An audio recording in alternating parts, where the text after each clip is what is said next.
BNP chairperson Begum Khaleda জিয়ার শারীরিক অবস্থা আগের চেয়ে কিছুটা ভালো। গতকাল রাতে তার সিটি স্ক্যান সহ কিছু পরীক্ষা নিরীক্ষা করা হয়েছে। সেখানে জানা যায় তার রিপোর্টগুলো আগের চেয়ে কিছুটা ভালো। এদিন বিকেলে এভারকেয়ার হাসপাতালে আসেন বিএনপি ভারপ্রাপ্ত চেয়ারম্যান তারেক রহমানের স্ত্রী ডাক্তার জুবাইদা রহমান। মেডিকেল বোর্ডের সাথে বৈঠকও করবেন তিনি। এতে বেগম জিয়ার সবশেষে শারীরিক অবস্থা নিয়ে মূল্যায়ন করবেন চিকিৎসকরা। এর আগে সবশেষ শনিবার সংবাদ সম্মেলনে কথা বলেন বিএনপি স্থায়ী কমিটির সদস্য ডাক্তার জাহিদ হোসেন। তিনি জানান, বেগম জিয়ার শারীরিক অবস্থা অপরিবর্তিত।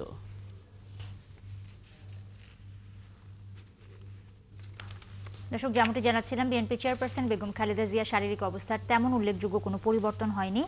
সাবেক এই প্রধানমন্ত্রীর সার্বিক পরিস্থিতির খবর রাখতে এভারকেয়ার হাসপাতালে আছেন সহকর্মী সবুজ মাহমুদ। সরাসরি তার সঙ্গে যুক্ত হচ্ছে।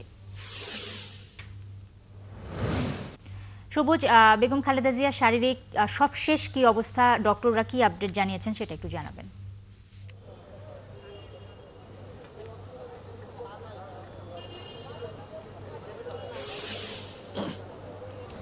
নুসরাত, বেগম জিয়ার শারীরিক অবস্থার আপডেট আসলে তেমন কিছু নেই। আমরা গতকালকে যেমনটা জেনেছিলাম যে ওনার স্বাস্থ্যের অবস্থা অপরিবর্তিত আছে, এবং আপনি একটু আগে জানালেন যে সিটি স্ক্যান সম্পন্ন হয়েছে, সেটি পজিটিভ আছে। এই ধরনের স্বাস্থ্য আপডেটটি আমাদের কাছে আছে। এবং আপনি আর একটু জানিয়ে রাখি আপনাকে যে বেগম জিয়াকে দেখতে ডক্টর জুবাইদা রহমান আজ বিকেলে এভারকেয়ার হাসপাতালে আছেন এবং উনি এখন এখানে অবস্থান করছেন।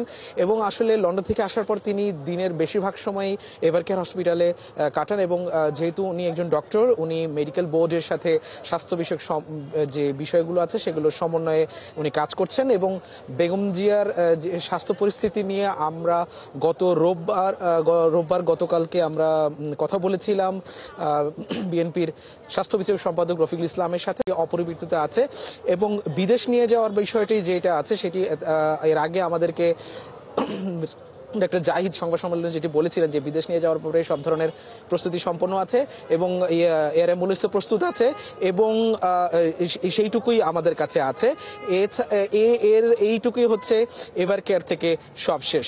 নুসরাত। সবুজ, অনেক ধন্যবাদ আপনাকে। দর্শক, এভারকেয়ার হাসপাতালের সামনে থেকে সবুজ মাহমুদ আমাদের সাথে যুক্ত হয়েছিলেন।